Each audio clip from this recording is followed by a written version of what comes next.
Hi there, and welcome to Peninsula Players Presents the History of Peninsula Players Theatre. And I'm here again with Audie. Audie, how are you? I am got a little bit of spring fever. Okay. And tell us about your little flower back there. Oh, yes, this is a hijacker from Peninsula Players Gardens.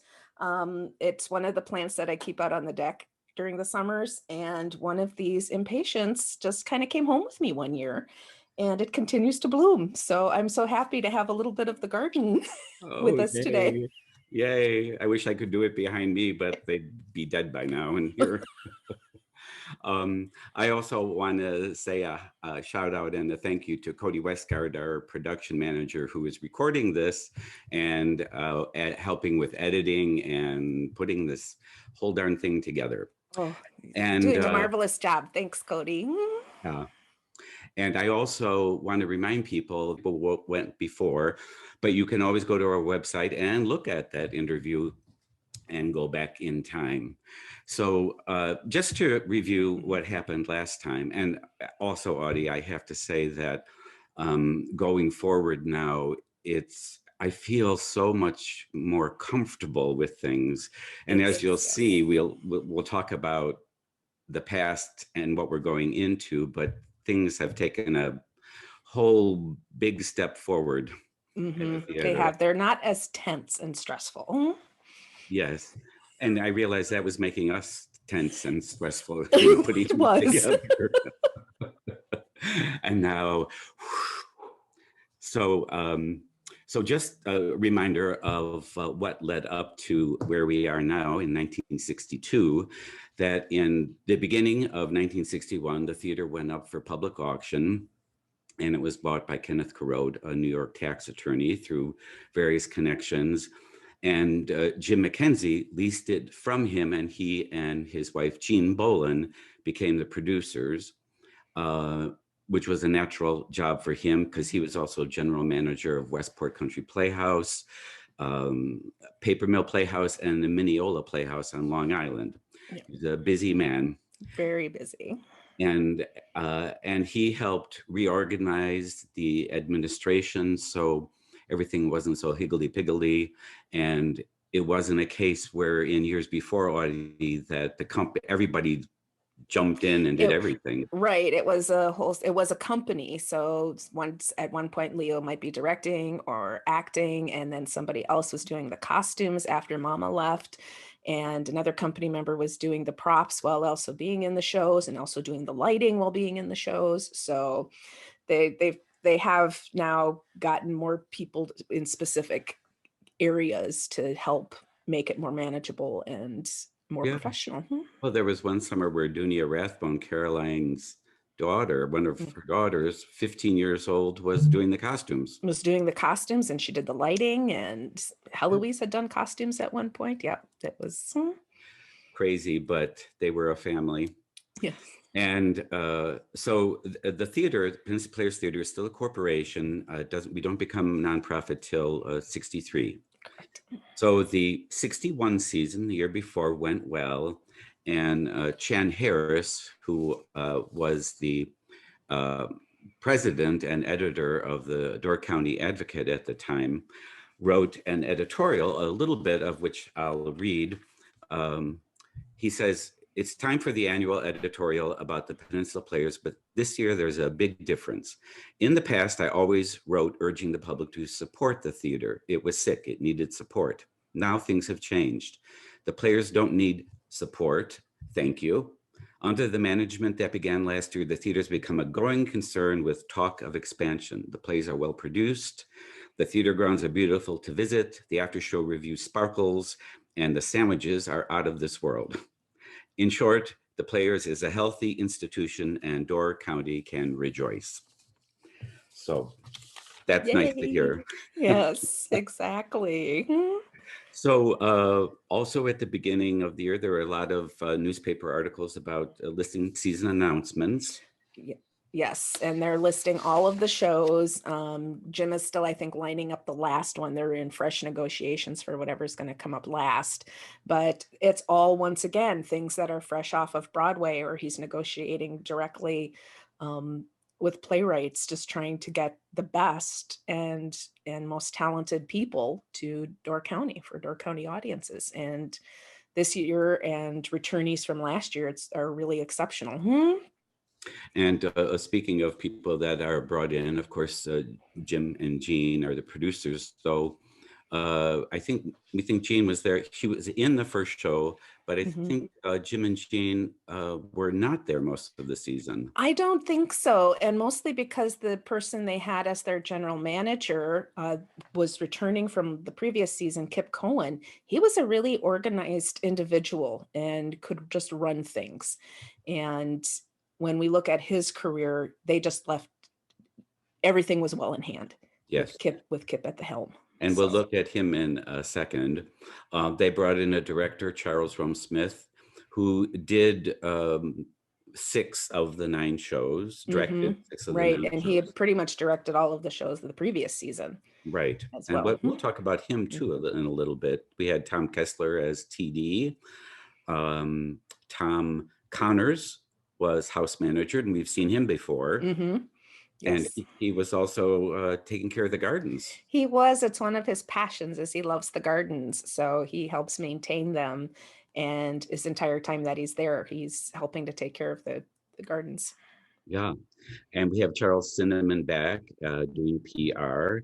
And we'll say a little bit more about him, because all these people are very, very interesting, aren't they? They are. Yeah. We have a new head cook, Alice Beck. Yes, new head cook. And there's also a night cook that's brought in specifically for the Bayview Lodge for the evening fair. So they've divided up the duties, which I think may have been a bit too much for Vivian the previous season to be there that long. So right. And and you just mentioned Kip Cohen, who this year is the general manager. Year before he was the production manager, I believe. Right. Yes. And he steps in. He's young, like 21, 22. Exactly. 21, 22. He's probably the youngest to manage a professional theater company across the country. So there's some articles about him in that regards. And he also is there with his wife. They're both there. So Lynn Carlisle is performing as well this season. Right. And he was someone that went on and had quite an interesting career. He did. He grew up in Ohio, and he went to school at Carnegie Mellon. And he also had in pursuing his career path there, he was a musical director. He wrote musical reviews. He performed. He had musical skills, and he was a director. So he spent some time in other summer stocks as a musical director and directing. He worked for Westport Country Playhouse. And so he knew Jim, and he came out to the Players. And he also worked for Coconut Grove Playhouse as their GM for a while, along with Charles Cinnamon. And at some point, he makes his way to New York with his lovely bride, and she gets cast in a musical. He's doing Broadway production work, so he's a production manager for a few shows on Broadway. And then he gets affiliated with the Fillmore East, which is known as the Church of Rock and Roll. So if you are an avid rock and roll fan, you may have some albums in your collection that were recorded live at the Fillmore East, because more than 30 musical acts found the acoustics in that facility so wonderful that they recorded their live albums there. And these are acts from blues acts from Miles Davis and B.B. King to Led Zeppelin to Cream to Janis Joplin, and the wide gamut. It was as if you were a musician, you knew you made it if you had played the Fillmore East. And that connection got him into with records. It did. So he was running the Fillmore East as the manager, and he got to be friends with Clive Owen. So when the Fillmore closed, he became a record executive and working with Clive Owen, who signed Billy Joel to Columbia Records. And then he went to work for A&M Records, And he was in recruitment and artistic recruitment and trying to get acts signed. And he signed like Styx and Captain and Tennille and several other artists, and was influential in helping them develop material for their albums. And there was a point when Captain and Tennille were getting their first album together, and they were a little stymied. And they remembered that Kip brought in some of Neil Sedaka's songs and said, here, there might be something here. Try listening to this. And they found a particular song that they liked and that they could adapt. And it went on to win Record of the Year and a Grammy. So because Kip was one of the producers, he's now a Grammy award-winning And what was producer. that song? I'm trying to.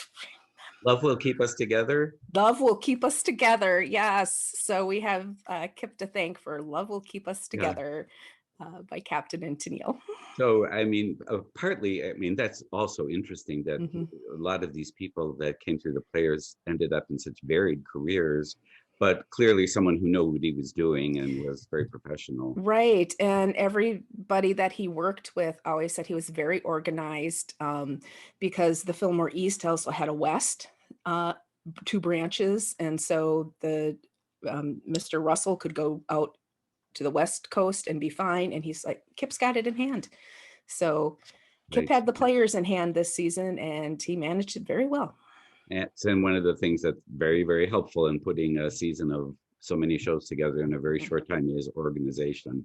Yes. Indeed. So, so here we are, everyone's on board, and we start the season, which opens June 29th.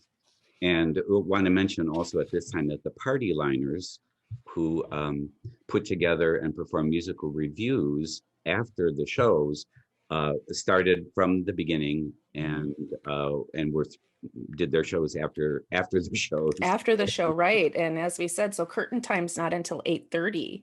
So they're working and performing up until probably midnight or so, you know, that's after the show. And then you go to the lodge and have another show. So full evening there. Yeah. And, we'll talk about some of them in a little bit because they had some interesting lives too.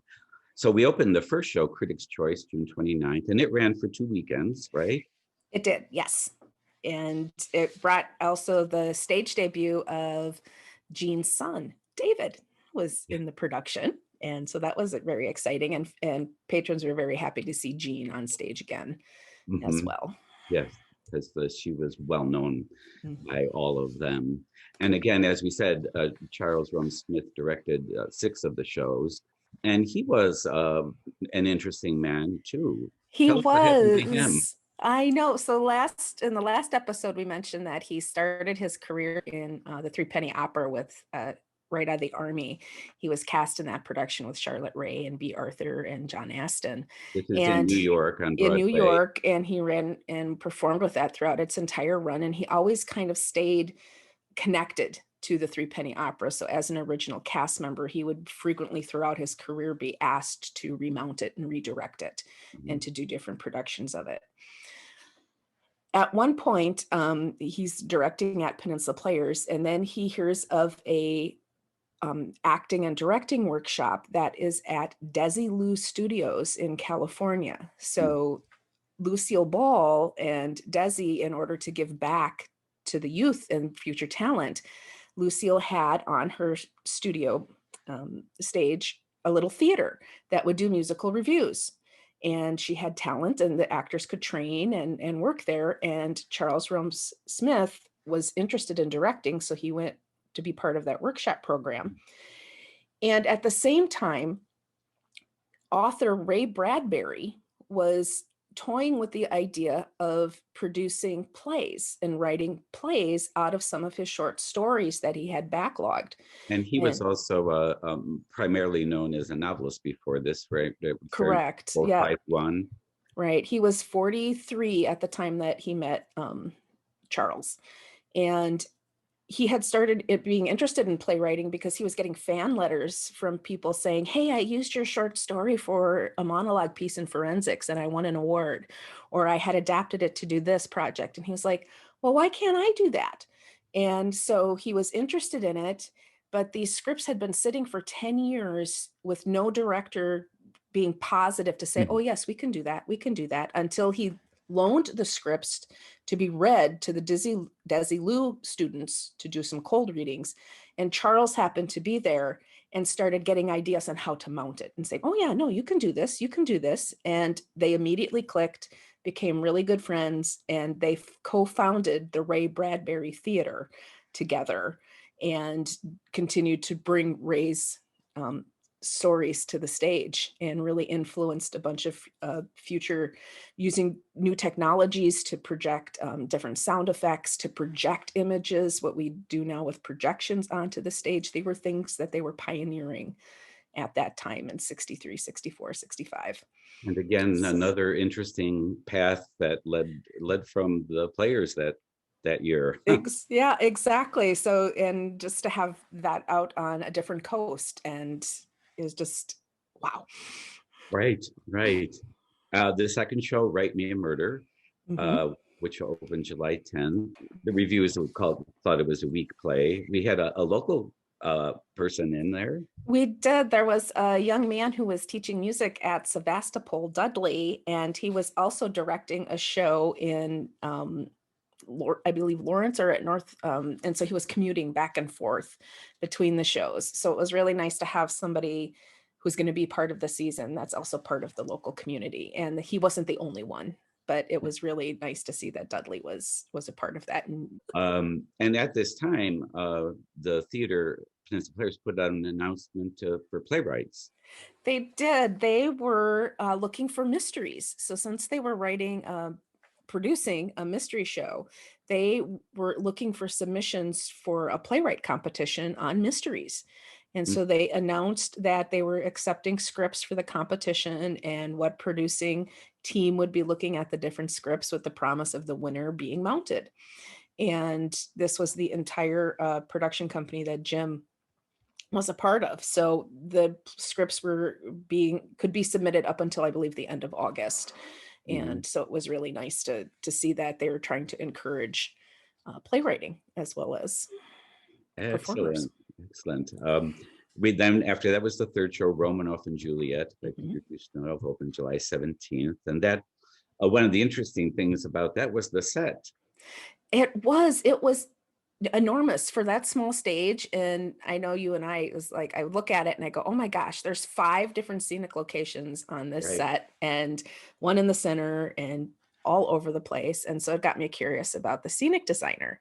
And after reading his bio, in the playbill from that season, he's gone to Carnegie Mellon. So maybe he got connected with, that's where Kip was at, but he's also been at the Goodman School of Drama and at the Chicago Art Institute, and he's been designing in Chicago as well. And this young man at the time is Eugene Lee, and he's a Wisconsin youth who grew up in Beloit.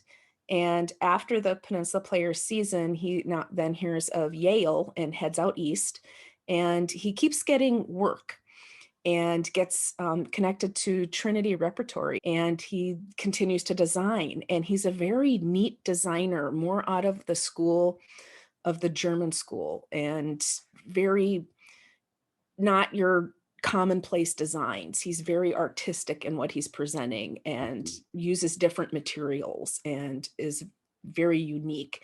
And he goes on to become nominated for several Emmy Awards and the recipient of at least 3 Tony Awards for his design work, including Wicked, Candide, and Sweeney Todd.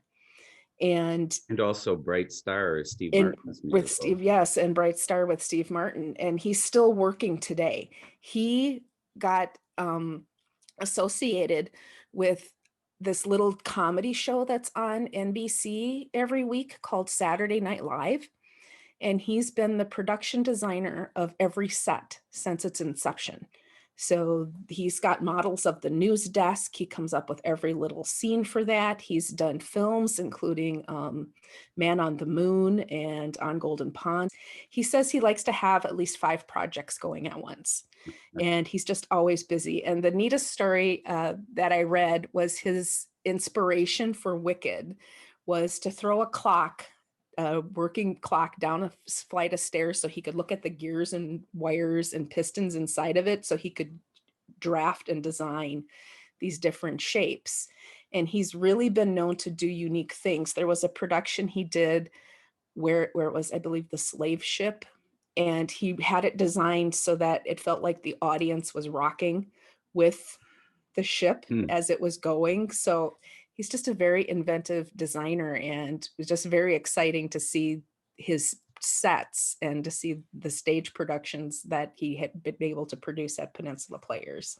And the way you talk about him reminds me of Jim Moronic, who designed sets for us and is absolutely amazing. Exactly, and both of them were interested in doing sets from like being 11 years old and up. He started, that's what he wanted to do as a child. And Eugene Lee is still working at Saturday Night Live.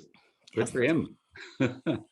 And then we get to our next show, The Armored Dove, which opened July 24th. And that was a pre-Broadway tryout and a world premiere. Yes. And it was just around this time that Charles Cinnamon came up with the PR idea. He did.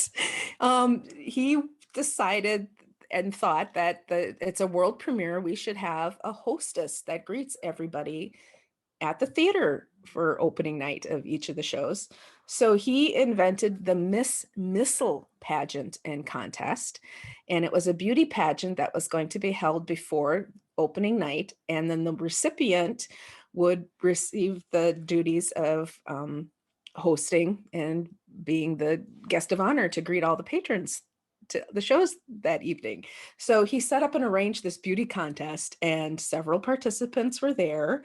And it was really nice just to see their smiley faces, and they're up on stage. And Charles really went into putting together the itinerary for that event. And it was still in our records. And Greg and I were like, oh my gosh, this is so detailed. It was. He was amazingly organized, and I had to read at the end of this one thing he put out to like how we're going to make this work. At the end, he says, "This may be good, or it could easily bomb. At this point, it is hard to say how many girls will turn up. Nevertheless, we will brazen it out. I will act as MC. Thank you all for your cooperation." And he did. He was the MC for it, and. Again, he went on to have an amazing career as a PR person. Yeah, he did. He returned to the Coconut Playhouse, and he did get to work with our friend Jose Ferrer there, Greg, and a bunch of other people. He was a true PR man in that he was very positive and wanting to promote the arts around Miami Beach. He helps when the ballet company there was starting. He really was essential in getting them going. There's an arts festival that he helped found down there as well. So he was really embraced by the arts community. And he worked with some very major stars and all over the story. We were laughing about Jose Ferrer because in these history interviews, so many people that have come through the Players worked with Jose Ferrer in different places. So all roads lead back to Jose Ferrer. Yes. But he never came to the Players. This makes us giggle. Yeah. So next we have The Miracle Worker, wonderful play, which opened July 31st. And that was held over, and that was the decision that Kip made. Right. And so he got in contact. It was it was selling out. And so we have this play that's a little bit of a drama, and it's engaging, and it's not fluff. It's not a farce or a comedy, but it was filling the houses. And so Kip got a hold of the rights and made sure everybody could continue on. And he extended it for 3 more nights. So it ran a longer period of time. And it was received very well by the community and the patrons, obviously, because it kept selling out. So they did that. But then that pushed the next show into a shorter performance time. So they only ran the next show for 4 nights. And as we always say, subject to change. Subject to change, exactly. Yes. And the interesting thing was that Helen Keller, about which The Miracle Worker is, it lived in Westport, Connecticut, where Jim was. where Jim was, and Jim actually met one of her assistants and I think gleaned a little bit of information from her and passed it on to Kip and the director, so that when they were doing the production, it really sparkled. And Lynn Carlisle was Anne Sullivan, and they brought in a lovely young lady from New York to play Helen Keller. Yeah, challenging role. Yep. Yeah. And then, and speaking of the next show, something completely different, Hotel Paradiso, opened August 9th. And Madeline Turtelot was in that show. And if you recall, she was one of the people who the year before at the public auction was one of the bidders for Peninsula Players Theatre. She remained a supporter throughout her time on the peninsula, and also running her art school. And this was also marked Bill Munchau's 100th play. 100th performance or play, yes. And so he's been with the company about 12 seasons now, and doing one show a week and going in and out of those 12 years and performing all over the country as well. He's just become a real sought after character actor. And they had a celebration for him. They did. They had a celebration and featured him in Hotel Basario. And again, there was another actor, Lawrence Pressman, who was in the season before in 1961 from Northwestern. And he was also first in this season in show 3, number 3 on. And again, he was someone who went on to great career. He did, and he's still performing as far as I can tell on television and movie roles. But Lawrence got to work with Bill during those 2 seasons at Peninsula Players, and he got to see what being a character actor was. You don't have to be the lead. You can have a career out of being a character actor. And if you go to look at his resume online, I swear it's longer than my arm. The different roles that he's had. He has performed on Broadway. You've got long arms. And I don't, they're kind of short. I can't reach the top of the fridge, but it's longer than my arm. But he's had an exemplary career. He has, and his first movie role was in Shaft. He played a detective, and he made his television debut in 1969 on a soap opera, The Edge of Night. And he has performed on television in numerous capacities. He was cast in an episode of MASH, the television show, and was a congressional aide on that, trying to con Margaret, or something to do with Margaret on there. He's been on Diagnosis Murder, Criminal Minds, Star Trek The Next Generation, Deep Space Nine, I believe it was, and just immense work. So, and on and on. But he's best known, Greg, as Doogie Howser's boss. I'm sorry, I never saw it. I don't know. Don't tell Lawrence. Okay, we won't. Again, and the next show was A Garden in the Sea, opened August 14th, which was Kip Cohen directed, who seemed to be able to do everything. Right. I think Charles Rome Smith must have.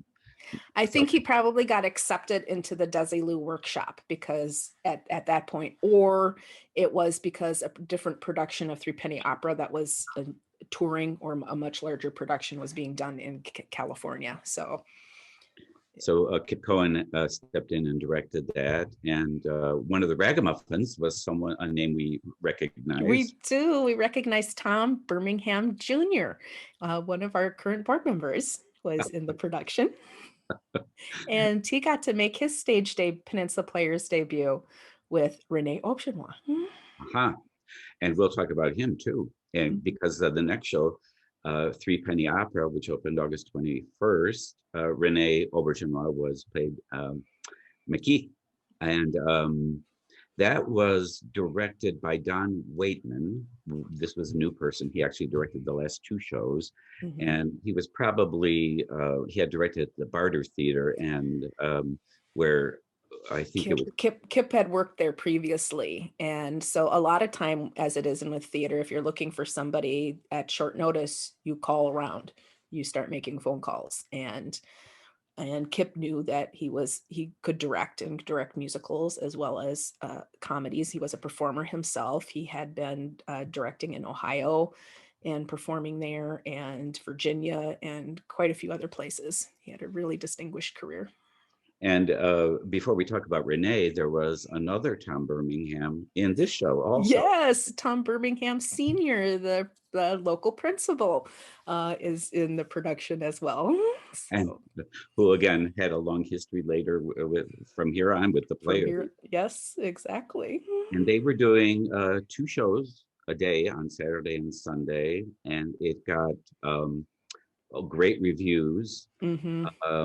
As Sidney Harris in his review, who wrote for Chicago papers, said, despite some minor deficiencies, this ambitious project is a major triumph for the Peninsula Players, and the audience response indicates that plays of bite and substance are appreciated by summer theater goers who are tired of bucolic comedies and adolescent romances, which was a nice thing for us to hear. It was, and I had to look up the word bucolic because I was like, what is that?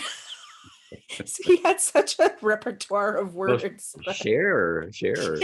Light, ideal, so like an ideal life, or that. So to me, it was like, oh, the audiences were okay with things that have a little complication to them, or slices of life, and not just everything that was rosy colored glasses.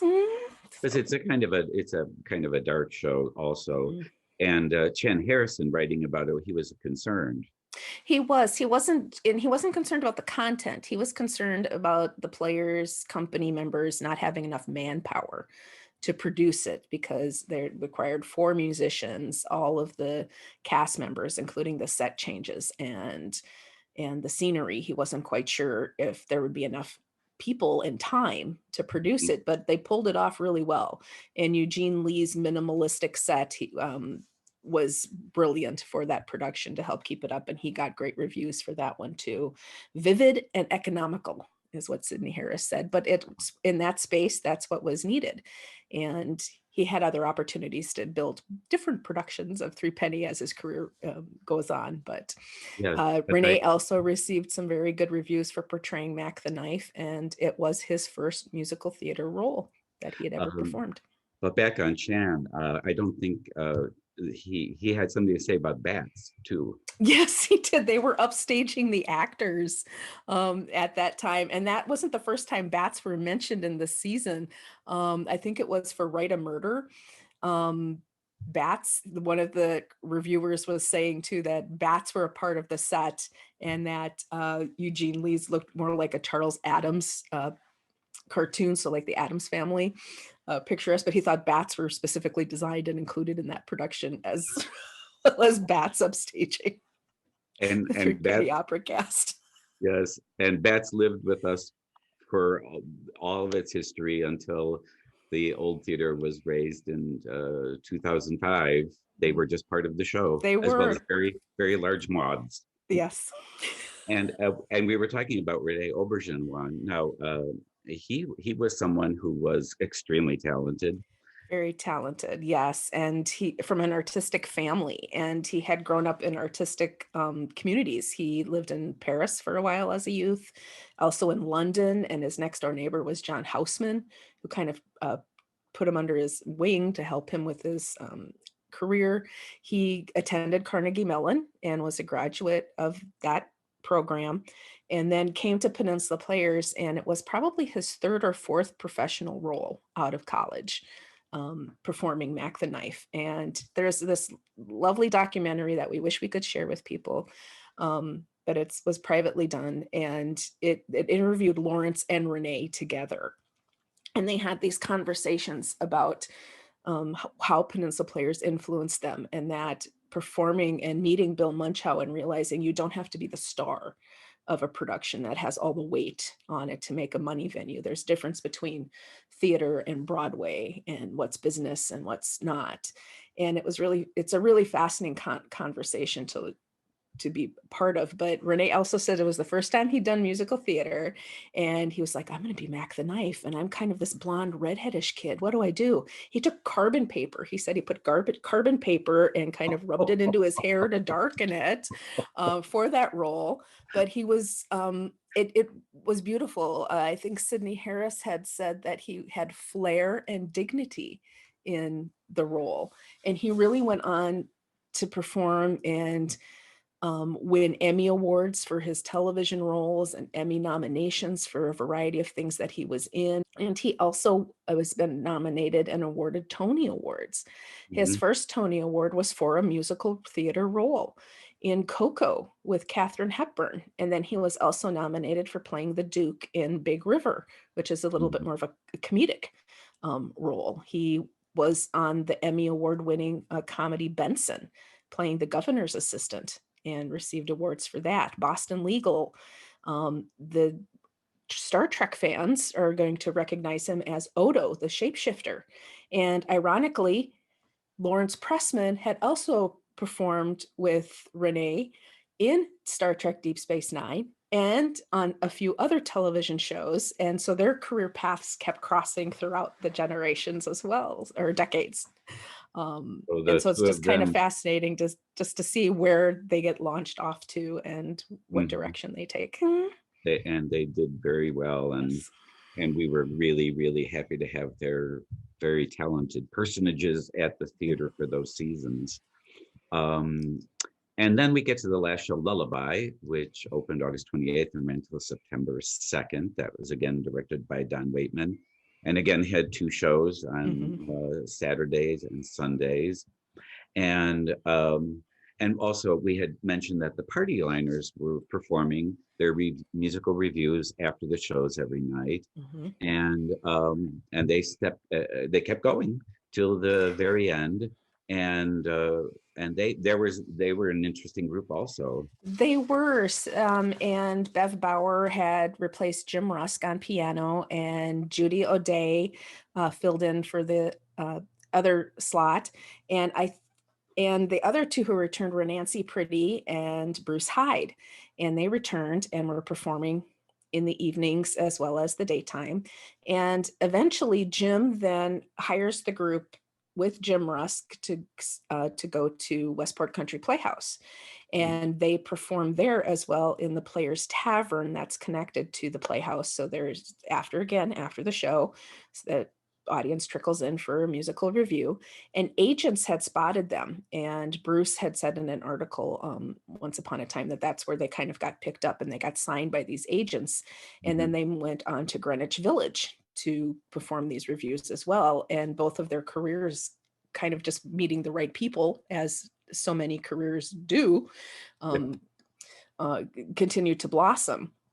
And then in the meantime, Bruce also has an agent, and he ends up cast in a few Broadway productions, and he's a very good singer. He's in The Girl with the Freudian Slip. He's also in The Absence of a Cello on Broadway, and the musical The Canterbury Tales. And he at some point ends up in California too, and he also becomes a Trekkie. He is on one of the first episodes of Star Trek, the original, with William Shatner and Leonard Nimoy, and he plays Lieutenant Riley, who somehow gets manipulated and really off key is singing this Irish ballad and annoying his shipmates. So you Star Trek fans, if you recognize that scene scenario, that's Mr. Bruce Hyde, the Party Liners. And he goes on, continues for a little while, but then he gets a little disenchanted with performance, and he becomes an educator. And he, for 20 years, was the chair of the theater department at St. Cloud University in Minnesota. And so I think in tying up, it's very clear that the Players has been a launch pad for a lot of talent. A launch pad, a stepping stone, an exploration, where it's an opportunity, a place for them to come to explore their place. We let them have that freedom to explore their talent. And I know the joy that the actors always say is being able to play different parts. So Mhm. not just always typecast in one role. They really get Mhm. to explore different aspects. And so a scenic designer, 9 shows, one show a week, that's a lot to turn over, and very familiar with the television program that has to be done every week. You got to keep Right. turning that stuff out. So Like Saturday Night Live. yeah. Yes. And yes, it's a great experience. One of my best was I did summer stock on Cape Cod where we did 8 shows in the season, one a week. Mhm. And you don't have time to think about it. And what you end up doing, the thing I learned was that you have to really trust your first instincts and go with them Mhm. and just do it. Right. And it's an opportunity to hone those skills and to be around people who have gone through that and they're supporting you. And I think that's the neatest thing about summer stock and how we are one of the few companies that still have that quick turnover, but still do things with a high quality. Right. And we try to make it a safe environment where Mhm. people feel able to do that kind of work and stretch themselves. So we'll end up here, and Yes. because next year, in 1963, the theater will become a non-for-profit, Mhm. and there'll be more people coming through. So, Audie, thank you again, Thanks, Greg. and we will see you next time.